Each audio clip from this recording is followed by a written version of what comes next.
మత్తయి సువార్త 1వ అధ్యాయము 1వ వచనం దగ్గర నుండి 16వ వచనం వరకు 42 తరాల చరిత్ర మనం చూసాం. 42 తరాలు చదవగా ఈ జాబితా చూస్తే మంచి తల్లిదండ్రులు, చెడ్డ పిల్లలు, చెడ్డ తల్లిదండ్రులు, మంచి పిల్లలు. ఆ చదవబడిన రాజులు, ఆ చదవబడిన చరిత్ర చూస్తే కొంతమంది మంచి తల్లిదండ్రులు ఉన్నారు, వాళ్ళకి చెడ్డ పిల్లలు పుట్టారు. కొంతమంది మంచి పిల్లలు పుట్టారు, తల్లిదండ్రులు చెడ్డవాళ్ళు.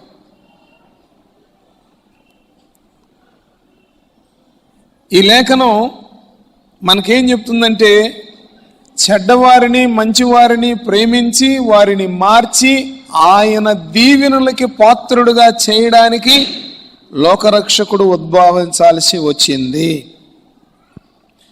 చెడ్డవారిని ఎవరు స్వీకరించరు, చెడ్డవారికి ఎవరు స్వాగతాలు పలకరు, చెడ్డవారిని ఎవరు కలుపుకోరు.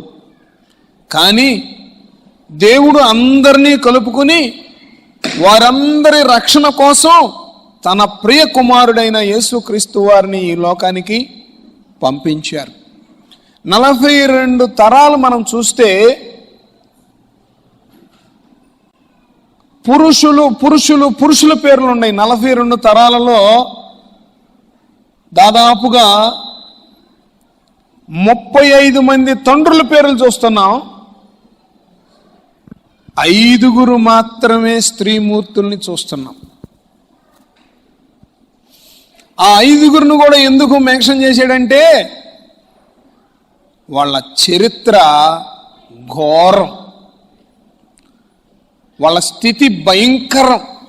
అయినా యేసుక్రీస్తు వంశావళిలో, యేసుక్రీస్తు యొక్క కుటుంబంలో వారికి దేవుడు స్థానాన్ని కల్పించాడు.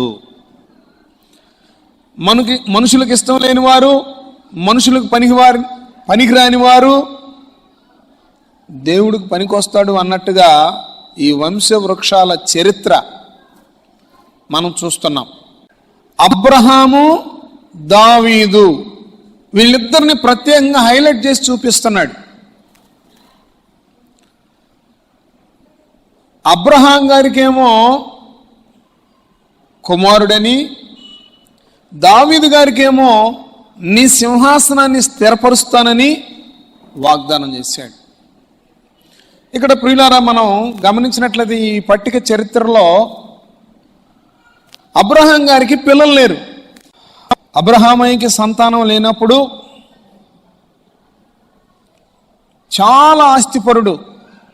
అబ్రహాంకి వెండి, బంగారము, దాసీలు, ఒంటెలు, గాడిదలు, పశువులు, చెప్పసఖ్యముగానంత ఆస్తిపరుడు. పిల్లలు లేరు. సామెతల గ్రంథంలో ఒక మాట రాయబడి ఉంది, నమ్మకమైన దాసుడు కుమారుడుగా ఎంచబడతాడు.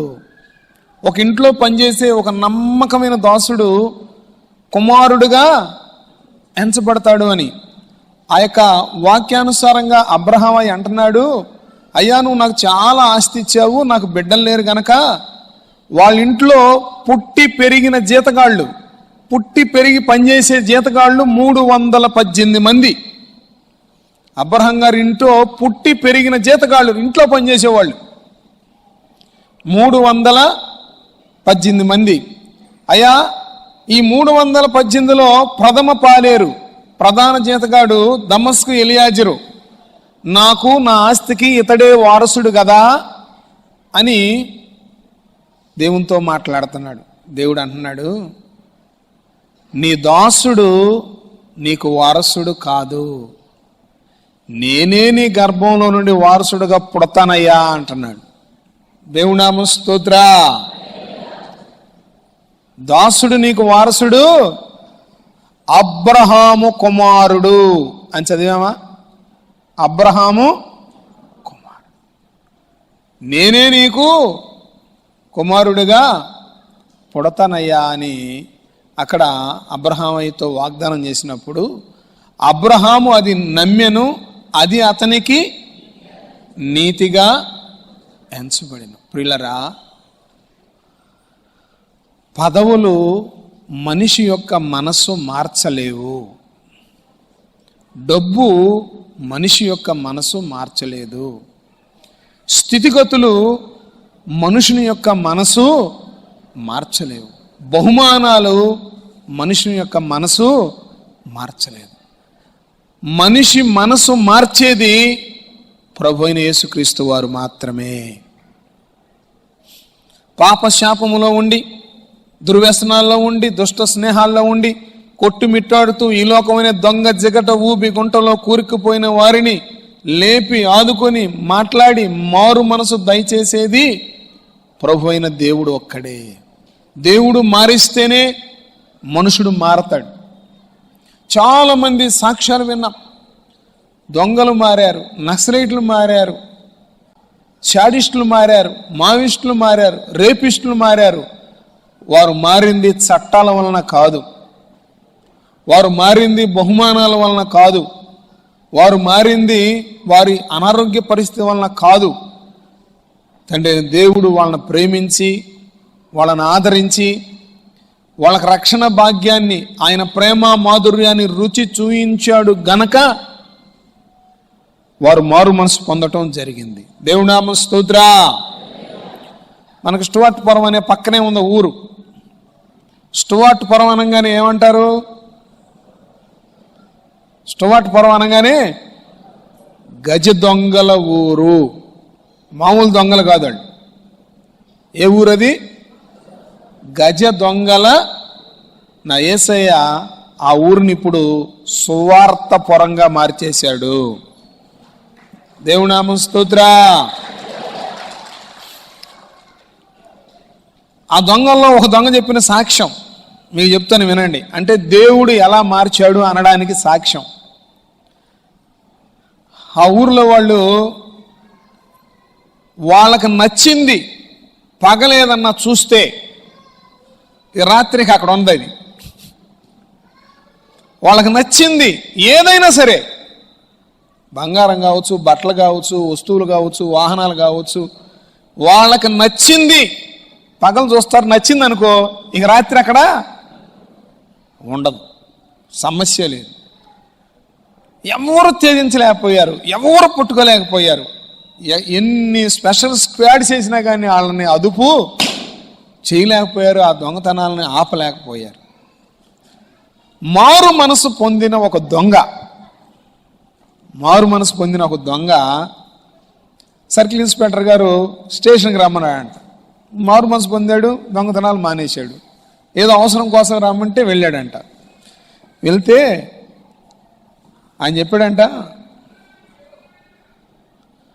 ఏం లేదండి ఎస్ఐ గారు, మేము ఉదయం చూస్తే రాత్రికి తీసేస్తాం, మరి మాకు దొరకరు కదరా, ఎట చేస్తున్నారు ఏమిటంటే, ఆయనకి అంతేనండి, అది మేము చేసేది ఎవరు తెలియదు, మమ్మల్ని ఎవరు పట్టుకోలేరు, ఇక అంతే అన్నాడు. అసలు ఆ ఎస్ఐ గారు ఆయన ఇంకా ఆశ్చర్యంగా చూస్తూ ఉన్నాడు. ఏం లేదు ఎస్ఐ గారు, మీరు నన్ను వదిలిపెట్టండి, వదిలిపెట్టబోయే ముందు ఒక పని చేయండి. రాత్రి మీరు డ్యూటీకి వస్తారు కదా, మీ భార్య ఏం చీర కట్టుకుందో మీరు స్పష్టంగా చూసి రండి, డ్యూటీకి రండి, నన్ను వదిలిపెట్టండి, మీ భార్య కట్టుకున్న చీర నేను తీసుకొచ్చి నీకు ఇస్తానన్నాడు. ఏంది కట్టుకున్న చీర, దాచుకున్న చీర కాదు. ఎస్ఐ గారు, మా టాలెంట్ ఏందో నీకు చూపిస్తాను, మీరు డ్యూటీకి వచ్చేటప్పుడు మీ భార్య ఏం చీర కట్టుకుందో స్పష్టంగా చూసి రండి చాలు, మీరు వచ్చి స్టేషన్లో నన్ను వదిలిపెట్టండి, నేను వెళ్ళి మీ భార్య చీర నీకు తెచ్చిస్తానన్నాడంట. ఈయనకి మరీ మండిపోయిందంట. ఇదేంది బీరువాల చీర తెస్తానంటే బాగానే ఉంది, లేకపోతే దోసుకున్న చీర తెస్తానంటే బాగానే ఉంది, కట్టుకున్న చీర తెస్తానంటాడు వీడు. అయినా అసలు చూద్దాం, అసలు అమ్మో అసలు నాకు అర్థం కావట్లా వీళ్ళ అసలు వివేకం ఏంటో అని. సరే డ్యూటీకి వచ్చేటప్పుడు ఇంటి దగ్గర ఆ ఆవిడ ఏం చీర కట్టుకుందో చూసి జాగ్రత్తగా గుర్తుపెట్టుకుని స్టేషన్కి వచ్చి సంతకం పెట్టి డ్యూటీలో జాయిన్ అయ్యి, అబ్బాయి అని వదిలిపెట్టండి రా అన్నాడు. వీడు వెళ్ళిపోయాడు. 3 గంటల్లో ఆవిడ కట్టుకున్న చీర తెచ్చిచ్చాడంట. సర్కిల్ ఇన్స్పెక్టర్ గారు షాకు. కరెక్ట్గా 3 అవర్సే 3 గంటల్లో వాళ్ళ భార్య కట్టుకున్న చీర తెచ్చిచ్చాడంట. మైండ్ పోయి, ఒరి నీ దండం పెడితే ఎడ చేసావో చెప్పరా అన్నాడు. ఏం లేదు అయ్యగారు, మీ ఇంటికి వెళ్ళేటప్పుడు నేను ఒక సిరంజి తీసుకెళ్ళాను, ఇంజక్షన్ చేస్తారే ఒక సిరంజి తీసుకెళ్ళాను, కిటికీ దగ్గర ఉన్నాను, అమ్మగారు ఇటు తిరిగి పడుకుంది, సిరంజిలోంచి అమ్మగారి చీర మీద పడేటట్టు నీళ్లు కొట్టాను, కొంచెం సేపు ఉన్నాక తడిగా ఉందని అటు తిరిగి పడుకుంది అమ్మగారు, మళ్ళీ దాని మీద నీళ్లు కొట్టాను, అబ్బోయి తడిసిపోయిందని తీసుకొచ్చి పంచలో ఆరేసింది, నేను తీసుకొచ్చేసా అన్నాడు.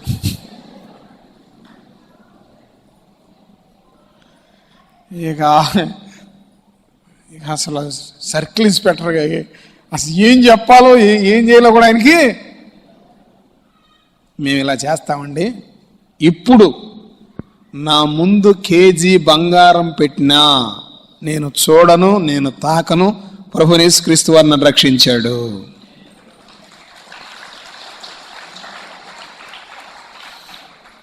ప్రభు యేసుక్రీస్తు వారు నన్ను రక్షించాడు, నా సొంత రక్షకుడు యేసుక్రీస్తు ప్రభు వారు. మేము అలా చేసాం, అలా చేస్తాం, మేము చేస్తే ఎవరు మమ్మల్ని పట్టుకోలేరు, అది సాధ్యపడే పని కాదు. అయితే యేసయ్య మమ్మల్ని రక్షించాడు, ఆయన ప్రేమకు మేము సాగిలపడ్డాం, ఆయన త్యాగానికి మేము పట్టుబడ్డాం, ఆయన చరిత్ర మమ్మలను కలిచివేసింది. క్రీస్తునందు ప్రియ దేవుని బిడ్డ, మరొక సహోదరి 22 సంవత్సరాలు నక్సలైట్గా జీవించింది. ఆ సహోదరికి చంపటం తెలుసు, తప్పించుకోవడం తెలుసు.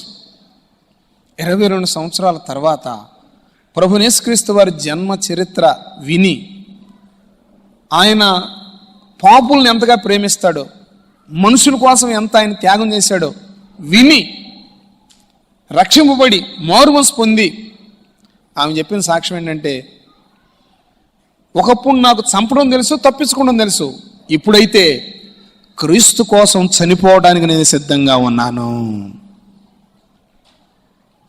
దేవుని నామం స్తోత్ర, దేవుని నామం స్తోత్ర. మనిషిని మార్చేది చట్టాలు కాదు, మనిషిని మార్చేది చుట్టాలు కాదు, మనిషిని మార్చేది బహుమానాలు కాదు, మనిషిని మార్చేది పదవులు కాదు, యేసయ్య ప్రేమ. ఆయన ప్రేమ ద్వారా కఠినులు, పాషాణ హృదయులు కదిలించబడతారు, మారు మనసు పొందుతారు. మనం మారు మనసు పొందాలని, మనం రక్షింపబడాలని, శిక్ష నుండి మనం తప్పించుకోవాలని ఆ తండ్రి అయిన దేవుడు యేసు ప్రభు వారిని నరావతారిగా మన కోసం ఉద్భవింపజేశాడు. దేవుని నామం స్తోత్ర, దేవుని నామం స్తోత్ర. నీ రాజ్యము, నీ సింహాసనము స్థిరపరచబడును. స్థిరపరచబడును అంటే తరతరాలు తరతరాలు తరతరాలు ఆ సింహాసనం మీద వారి వారసులే ఉండాలి.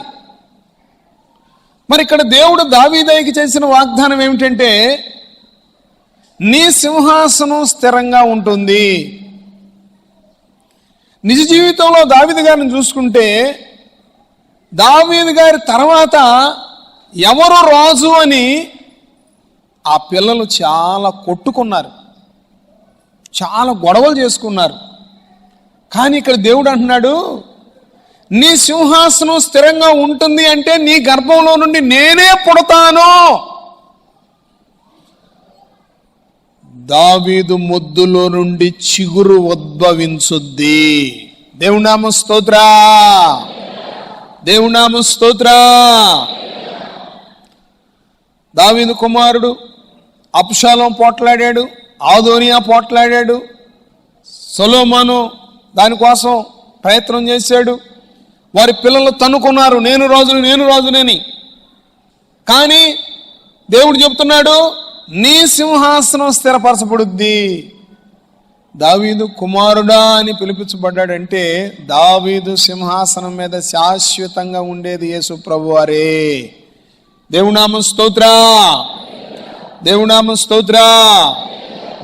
క్రీస్తునందు ప్రియ దేవుని బిడ్డ, మంచి తల్లిదండ్రులు, చెడ్డ పిల్లలు. చెడ్డ తల్లిదండ్రులు, మంచి పిల్లలు. మరి చూసుకున్న రాజుల చరిత్రలో కొంతమంది మంచివారు ఉన్నారు, కొంతమంది చెడ్డవారు ఉన్నారు.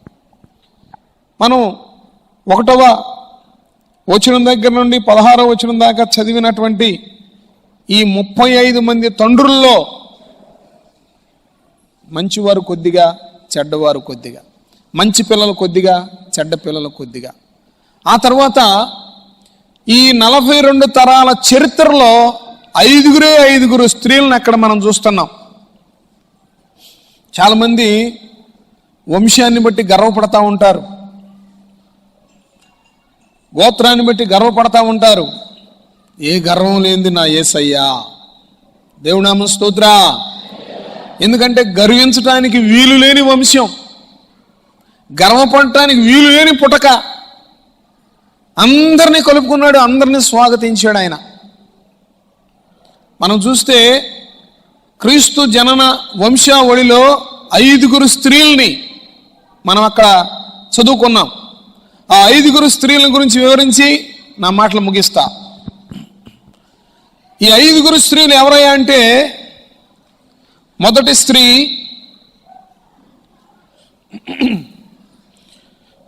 తామారు. మత్తయి సువార్త 1వ అధ్యాయం నుండి 16వ వచనం దాకా మనం చదువుకున్న మాటల్లో మొదటి స్త్రీ ఎవరండి? తామారు. యేసు ప్రభు వంశావళిలో స్త్రీలలో మొదటి స్త్రీ తామారు. చూడండి, యూదా కోడలు తామారు. యూదా పెద్ద కుమారుడికి ఇచ్చి పెళ్లి చేశాడు తామార్ని. యూదా పెద్ద కుమారుడు చనిపోయాడు. మరలా యూదా ఏం చేశాడంటే రెండో కుమారుడిని తామార్కి ఇచ్చి పెళ్లి చేశాడు. రెండో కుమారుడు కూడా చచ్చిపోయాడు.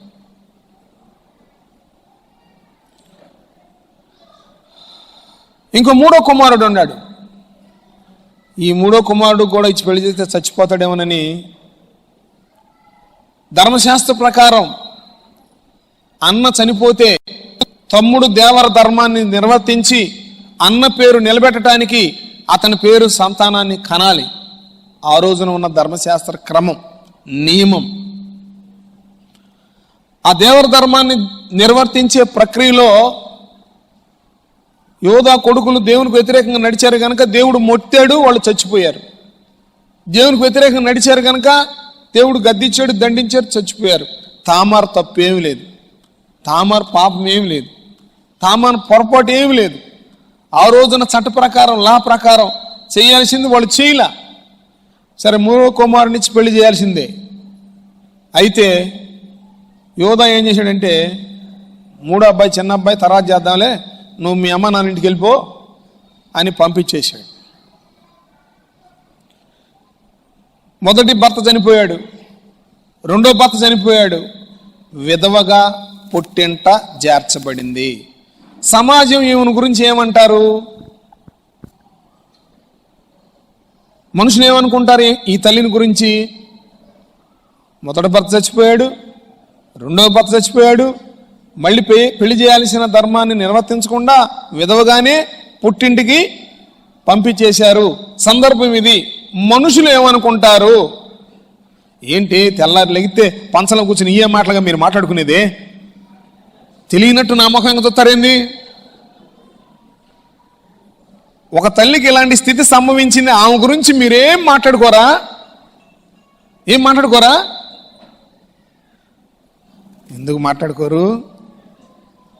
శనేశ్వర మోకంది, దరిద్రపు గొట్టుది, నష్టజాతకురాలు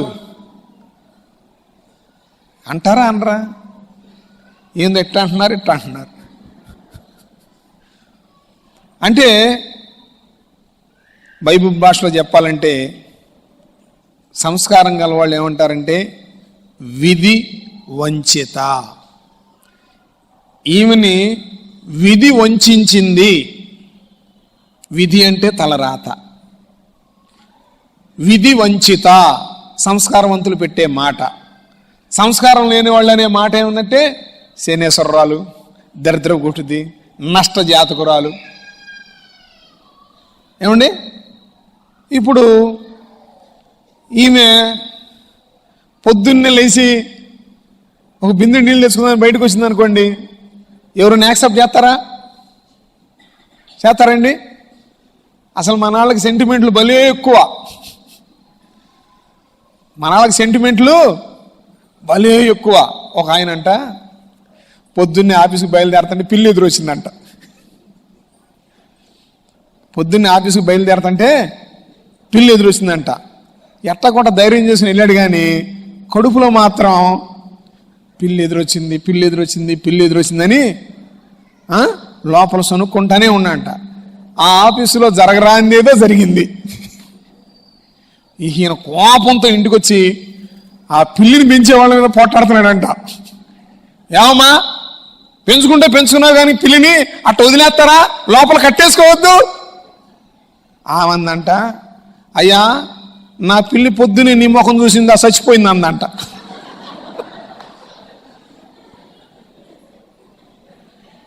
ఈయనేమో ఆ పిల్లి ముఖం చూశాను, నాకు తేడా వచ్చిందని ఆమె మీద పోట్లాడతానికి పోయాడు. ఆమందంట, ఓరు బాబా పొద్దునే నీ ముఖం చూసిందా, నా పిల్లి చచ్చిందయ్యా అన్నాడు. అంటే పిల్లి గొప్పదా ఈడు గొప్పడా? బాగా ఆలోచన చేయండి. నువ్వు పిల్లిని మేపుకునేదాన్ని కట్టేసుకోకుండా ఎట్ట పడితే అట్ట వదులుతావు, ఎవడు పడితే అడికి ఎదురొస్తుంది, ఏమవుదామని నువ్వు పిల్లిని మేపటం ఏంది అసలు, పోట్లాడతానికి పోయాడంటే ఈయన. ఆమందంటే, అయ్యా పొద్దున్నే నీ ముఖం చూసి నా పిల్లి చచ్చిందయ్యా అన్నాడు. బాగా ఆలోచన చేయండి. ఎదురొస్తే వెళ్ళరు, వెళ్ళకపోగా చాలా దురదృష్టకరమైన మాటలు మాట్లాడుతూ ఉంటారు. ఈ తామారు విధి వంచిత.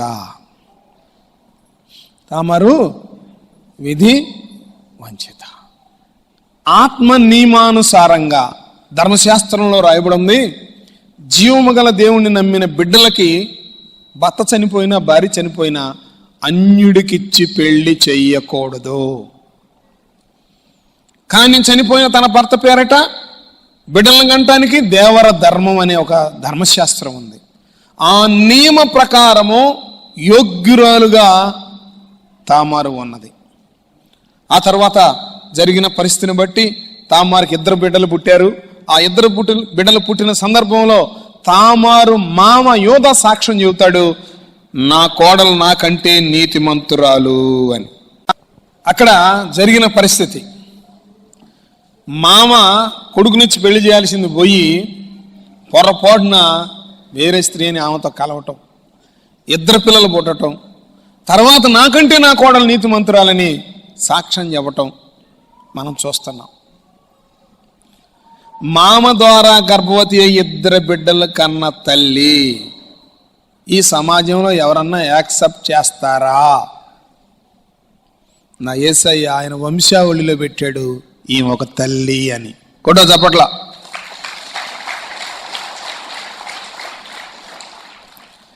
రెండవది రాహబు. రెండవ స్త్రీ రాహబు. రాహబు డాష్ ఒక మాట ఉంటుంది అక్కడ. ఎరుకో పట్టణంలో జీవించే స్త్రీ రాహబు. రాహబు వృత్తి ఏంటి? రాహబు వేశ్య. ఏం రాయబడి ఉందండి? రాహబు వేశ్య. మరి తాను వేశ్య వృత్తి కొనసాగిస్తుంది అంటే ఎందరు బెదిరించారో, ఎందరు భయపెట్టారో, ఎందరు వంగ తీసుకున్నారో, ఎందరు లొంగ తీసుకున్నారో, ఏ కారణం చేత ఆమె ఆ విధంగా సిద్ధపడిందో, ఎన్ని దెబ్బలు తిందో, ఎన్ని అవమానాలు భరించిందో, ఎన్ని కష్ట నష్టాలు ఎదుర్కొందో మనం చెప్పవసరం లేదు. రాహబు అనే వేశ్య. వేశ్య పిల్లల్ని ఎవరైనా పెళ్లి చేసుకుంటారా? వేశ్య పిల్లలతో ఎవరైనా ఫ్రెండ్షిప్ చేస్తారా? వేసి పిల్లల్ని ఎవరైనా పక్కన కూర్చోబెట్టుకుంటారా? సాధ్యపడిద్దా? నేను చాలామంది ఈ వృత్తిలో ఉన్న వాళ్ళ సాక్ష్యం విని కళ్ళంటే నీళ్ళు పెట్టుకున్నాను. ఒక్కొక్కరు కాలిపోతూ వారి చుట్టూ ఉన్నవారికి వెలుగునిస్తారు. కాలిపోతూ ఆ వెలుగు అనేకులకు ప్రయోజనకరంగా మారాలని వాళ్ళు కరిగిపోతారు.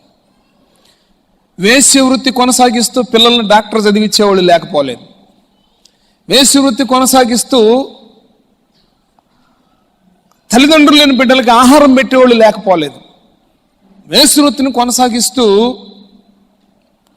అనేక మంది వృద్ధుల్ని హక్కును చేర్చుకున్న వాళ్ళు లేకపోలేదు. వేశ్య వృత్తి చేయడం కరెక్ట్ అని నేను చెప్పట్లేదు, వాళ్ళ త్యాగాన్ని చెప్తున్నా.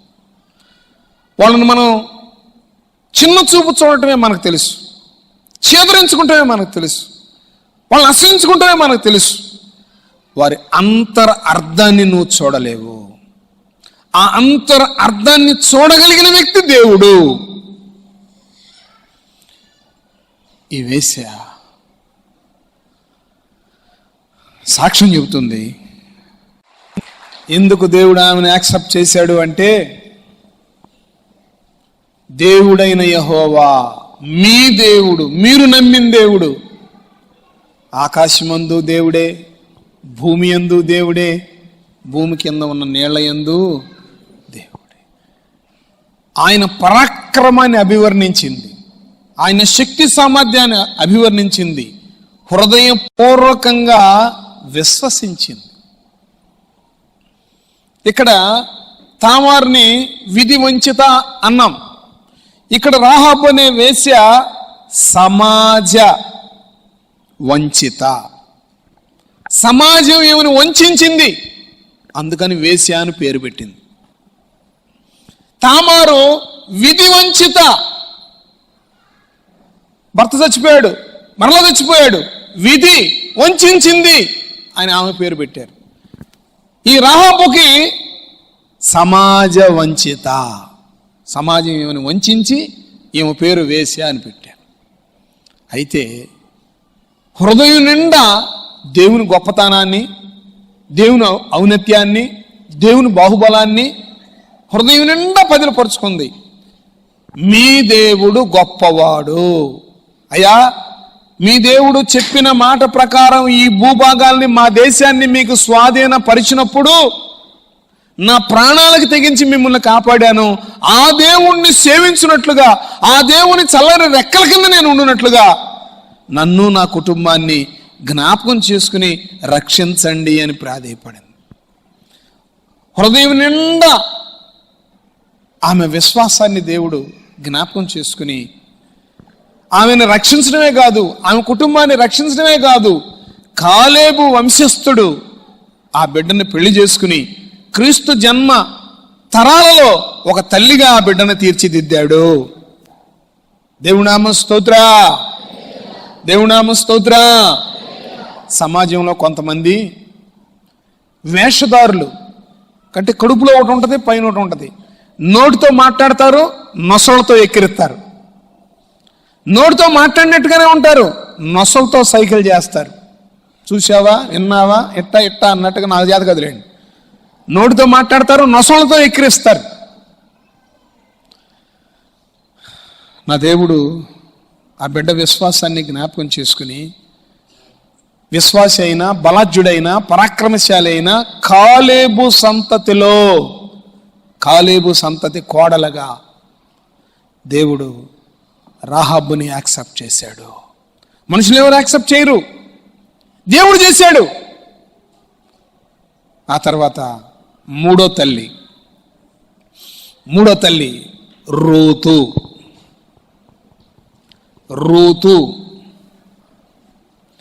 రూతు మోయాబీయురాలు. రూతు ఎవరండి? మోయాబీయురాలు. మోయాబీయులు ఎవరి సంతతి? లోతు సంతతి. మోయాబీయులు ఎలా పుట్టారు? సొదొమ గొమొర్రా పట్టణాలు తగలబడిపోయినప్పుడు లోతు ఇద్దరి కుమార్తెలు పర్వతం మీద సహజీవనం కొనసాగిస్తున్నప్పుడు పురుషులు ఎవరు లేకపోతే తండ్రికి ద్రాక్షరసం దాగిచ్చి తండ్రితో శయనించి తండ్రితో బిడ్డలను కన్నారు వాళ్ళు. మోయాబీలు, అమ్మోనీలు. ఒకదాని సంతతేమో మోయాబీలు, మరొక దాని సంతతేమో అమ్మోనీలు. చూడండి, తండ్రి కూతుళ్ళ సంతానం మోయాబీలు, ఆ మోయాబీరాలు రూతు. మనం పెళ్లి సంబంధానికి వెళతాం. మీ తల్లిదండ్రులు ఎలాంటి వాళ్ళు, మీ మేనత్తలు ఎలాంటి వాళ్ళు, మీ మేనమామలు ఎలాంటి వాళ్ళు, మీ తోబుట్టులు ఎలాంటి వాళ్ళు అడుగుతావా అడగమా? ఏమండి, నచ్చంగానే దండేసి వస్తామా? చూడంగానే దండేసి వస్తామా? చూడంగానే చేయి పుట్టుకు తీసుకొస్తామా? అడుగుతామా అడగమా? మరి మోయాబీరాలు రూతు గురించి అడిగినప్పుడు వీళ్ళ చరిత్ర తెలిస్తే ఎవరన్నా ఏమైనా పెళ్లి చేసుకుంటారా? బాగా ఆలోచన చేయండి. సమాజం ఈ తల్లిని యాక్సెప్ట్ చేస్తుందా? నేను ఆలోచించాలి. యేసు ప్రభువారు పుట్టాడు అంటే చరిత్ర మూలాలు మనకు అర్థం కావాలి, పునాదులు మనకు తెలియాలి. ఈ రూతు అన్యురాలు తన పెనిమిడి చనిపోతే తన తోడుకోడలు ఓర్ప అత్తైన నయోమిని ముద్దు పెట్టుకుని వెళ్ళిపోయింది. రూతు ఓర్పను ఎందుకు యాక్సెప్ట్ చేయలేదు దేవుడు? రూతుని ఎందుకు యాక్సెప్ట్ చేశాడు అంటే తన స్థితి బాగోకపోయినా, తన పరిస్థితి బాగోకపోయినా తన అత్తతో చెప్తుంది, నీ దేవుడే, నీ ఊరే, నువ్వెక్కడ చనిపోతే నేను అక్కడ చనిపోతాను. ఒక తీర్మానం, ఒక కమిట్మెంట్. నా జీవితాన్ని వెలిగించగల దేవుడు యెహోవా దేవుడు. నమ్మింది, నిర్ణయం తీసుకుంది, నీ దేవుడే. అంతే. ఆమె విశ్వాసాన్ని బట్టి, ఆమె తీర్మానాన్ని బట్టి ఈ పట్టికలో ఆ తల్లికి దేవుడు పేరు ఏర్పాటు చేశాడు. ఆ తల్లిని యాక్సెప్ట్ చేశాడు, విస్మరించలేదు. సమాజం వెలివేయబడిన వారిని, విసిరివేయబడిన వారిని, అసహించుకోబడిన వారిని తన జన్మ వృత్తాంతంలో గొప్ప తల్లులుగా అభివర్ణించాడు దేవుడు. క్రీస్తునందు ప్రియ దేవుని బిడ్డ, ఈ రూతు తన పరిస్థితిని బట్టి, దేవుడు తనకిచ్చిన అవకాశాన్ని బట్టి ఒక మంచి తీర్మానం చేసుకుని జీవము గల దేవుణ్ణి అంటి పెట్టుకుని దేవుని మీద ఆధారపడి దేవునితో తిరిగింది కనుక ఆ పట్టికలో తల్లి స్థానాన్ని ఆమె పొందగలిగింది. ఆ తర్వాత 4వ వ్యక్తి ఉరియా భార్య యందు దావీదు సొలొమోనును కనెను. అక్కడ బెత్షెబా అనే మాట మెన్షన్ చేయలా, మీరు చూసుకోండి. ఉరియా భార్య యందు దావీదు సొలొమోనును, అంటే ఇంకొక వ్యక్తితో కాపురం చేయాల్సిన స్త్రీతో నువ్వు బిడ్డను కన్నావు. ఇంకొక వ్యక్తికి ప్రదానం చేయబడింది, ఇంకొక వ్యక్తికి సంసార జీవితంలో కొనసాగుతుంది. ఆ వ్యక్తితో ఇతను బిడ్డను కన్నాడు. బాగా ఆలోచన చేయండి.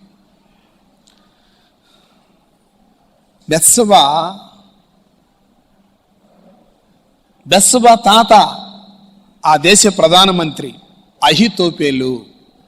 బెత్షెబా తండ్రి దావీదు బలాజ్యుల్లో ఒకడు. బెత్షెబా భర్త ఉరియా నాటి కాలంలో దావీదు గారి సైన్యములో ఒక గొప్ప బలాజ్యుడు. బెత్షెబా చరిత్ర నెంబర్ 1గా ఉంది. తాత ప్రధానమంత్రి, తండ్రి బలాజ్యుడు, యజమానుడు సైనికుడు. ఇక్కడ చూస్తే దావీదు వయసు తాత వయసు, బెత్షెబా వయసు మనవరాల వయసు. దావీదు వయసు ఆనాడు తాత వయసు, బెత్సబా వయసు మనోరాల వయసు. దురాశ దురాశ దురాశ గర్భం ధరించి పాపమును కంటుంది. తాత వయసులో ఉన్న దావీదు మనవరాలు వయసులో ఉన్న బెత్సమా మీద మనసు పడ్డాడు. పాపం చేయడానికి ఇక్కడ వయసు తారతమ్యం లేదు అనడానికి ఒక సాక్ష్యం. పర్లేదు వీళ్ళు ముసలాడు అనుకోవడానికి కుదరదు, పర్లేదు వీళ్ళు పెద్దాడు అనుకోవడానికి కుదరదు, పర్లేదు వీళ్ళు పిల్లలు అనుకోవడానికి కుదరదు. దురాశ. ముసలాడైన ఆయనకి వయసులో ఉన్న పిల్ల కావాలని దురాశ. సైనికుడు భార్య అయిన బెత్సబా రాజు భార్య అవ్వాలన్న దురాశ ఈమెకి. సైనికుడు భార్యగా ఉన్న ఈమెకి రాజుగారు భార్య కావాలన్న దురాశ. ముసలాడికి వయసులో ఉన్న పిల్ల కావాలన్న దురాశ ఆయనకి. ఈ దురాశ వలన వారు కలుసుకోవడం జరిగింది. వాళ్ళకు పుట్టిన కుమారుడే సొలొమోను. అది క్రమమైన కలయిక కాదు, ధర్మశాస్త్ర ప్రకారం దేవుడు అంగీకరించిన సంబంధం కాదు. దురాశ వలన అది జరిగింది. క్రీస్తునందు ప్రియ దేవుని బిడ్డ, మరి దురాశతో అక్రమంగా జీవించిన ఈమెని ఈ పట్టికలో దేవుడు ఎందుకు యాక్సెప్ట్ చేశాడు అని మనం ఆలోచన చేస్తే తప్పు ఒప్పుకుంటుంది. అయ్యా, నువ్వు చచ్చిపోయే లోపు మాకేమి సెటిల్ చేయపోయావంటే దేవుడు మాట్లాడాడు అని చెప్పావు. నా తర్వాత నా కుమారుడైన సొలొమోనే ఈ రాజ్యానికి రాజు అని చెప్పావు. నువ్వు మరణ పడక మీద ఉన్నావు.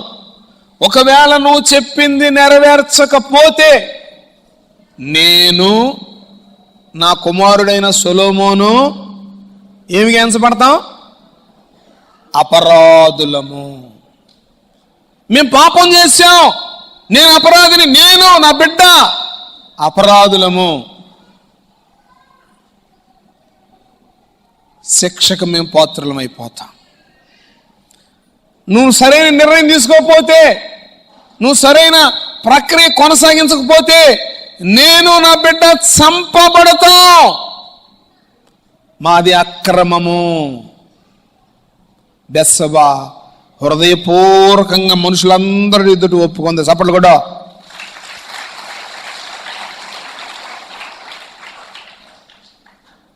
మేము అపరాధులుగా ఎంచబడతాం.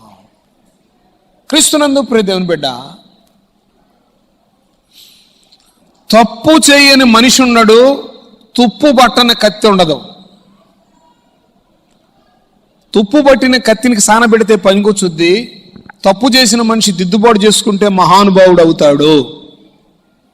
తన తప్పును తెలుసుకుని దిద్దుబాటు చేసుకుంటే యోగ్యుడవుతాడు. తుప్పు పట్టిపోయిందని పక్కన మారేరు, దానికి సాన పెట్టుకుని మరలా వాడుకుంటారు. అదేవిధంగా ఈ బెత్సబా నేను తప్పు చేశానని, తన దురాశను బట్టి దేవునికి వ్యతిరేకంగా నడిచాను అని ఒప్పుకుంది, దిద్దుబాటు చేసుకుంది. తన హృదయం నిండా ఉన్న మారు మనసుని దేవుడు చూశాడు. దేవుడు చూసి ఆ పట్టికలో ఈమెకి స్థానం పెట్టాడు. ఆ తర్వాత లాస్ట్ వన్స్ 5వ స్త్రీ మరియా. 5వ స్త్రీ కన్యకైన మరియా. దేవుని దూత మరియమ్మ గారితో మాట్లాడుతుంది. దయాప్రాప్తురాలా, నీకు శుభము. దేవునామ స్తోత్రా, దేవునామ స్తోత్రా. ప్రియమైన యవ్వన బిడ్డలారా, యవనస్తురారా,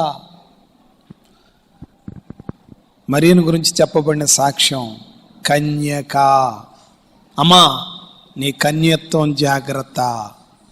అయ్యా, నీ బ్రహ్మచర్యం జాగ్రత్త. వివాహం అన్ని విషయాల్లో ఘనమైనది, పాన్పు నిష్కలంకమైనది. ఆ పరిశుద్ధ వివాహ మహోత్సవ క్రమము జరిగింపబడక ముందే నీ దేహాన్ని అపవిత్రపరుచుకోవద్దు. దేవుడు నీకిచ్చిన పవిత్రత, సరళత, శుద్ధత పాడు చేసుకోవద్దు. కన్యకగా ఉన్న కన్యకు లోకరక్షకుడు ఉద్భవింపే భాగ్యాన్ని దేవుడు కలగజేశాడు.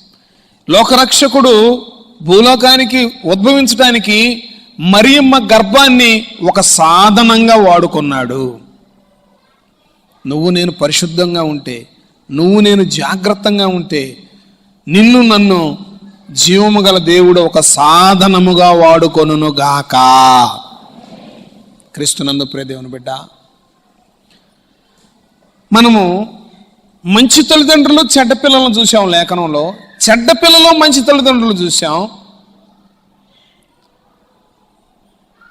తామారు మామ వలన సంతానం కలిగింది.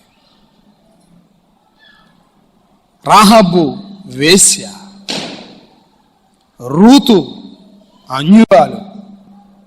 రూతు తండ్రి కూతురుకు పుట్టిన సంతానం. బెత్షెబా ఒకడి భార్య మరొకడు కొనుపోబడితే పుట్టిన సంతానం సొలొమోను. ప్రియమైన దేవుని బిడ్డలారా, నీ చరిత్ర చెప్పుకోబోయే ముందు ఒక్కసారి నీ దేవుడు ఎంత కరుణా సంపన్నుడో ఆలోచించు. ఎంత దీర్ఘశాంతమంతుడో. ప్రభువారు చెప్పాడు, తనను తాను తగ్గించుకున్నవాడు హెచ్చింపబడతాడు. తనను తాను హెచ్చించుకున్నవాడు తగ్గించబడతాడు. చూడండి, మనం చదువుకున్న పట్టీలో నీతిమంతులు ఉన్నారు, కన్యకలు ఉన్నారు, యథార్థవంతులు ఉన్నారు, మోసగాళ్ళు ఉన్నారు, మోసగించబడిన వాళ్ళు ఉన్నారు, విధి వంచిన వాళ్ళు ఉన్నారు, సమాజం వంచిన వాళ్ళు ఉన్నారు, రకరకాలు. ఎలాంటి పరిస్థితుల్లో నువ్వు ఉన్నా నా దేవుడు తన హస్తాలను నీ వైపు చాపుతున్నాడు. అమ్మా, నీ పుట్టుక, అయ్యా నీ తరం, నీ వంశం, నీ స్థితి, నీ పరిస్థితి, నువ్వు వంచబడ్డావా, మోసగించబడ్డావా, దౌర్జన్యం చేయబడ్డావా, దోచుకోబడ్డావా, అవమానానికి అప్పగించబడ్డావా, నా దేవుడు నిరాశ నిస్పృహలో ఉన్న నిన్ను తన రెక్కలు చాచి నిన్ను ఆహ్వానిస్తున్నాడు. ఆ దేవాది దేవుడు అన్ని విషయాల్లో మనల్ని 1000 రెట్లుగా ఆశీర్వదింపజేస్తాడని మనవి చేస్తూ దేవుని మాటలు ముగిస్తున్నాను. తండ్రి అయిన దేవుడు ఆయన అమూల్యమైన మాటలు మనందరి హృదయాల్లో నీరుగట్టి ఫలింపజేయును గాక.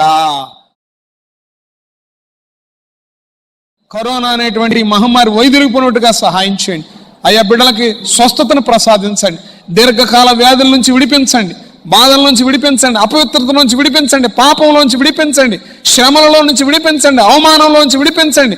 ఆ త్రాగుబోతులను మార్చండి, ఆ దొంగలను మార్చండి, ఆ వ్యభిచారులను మార్చండి నాయనా.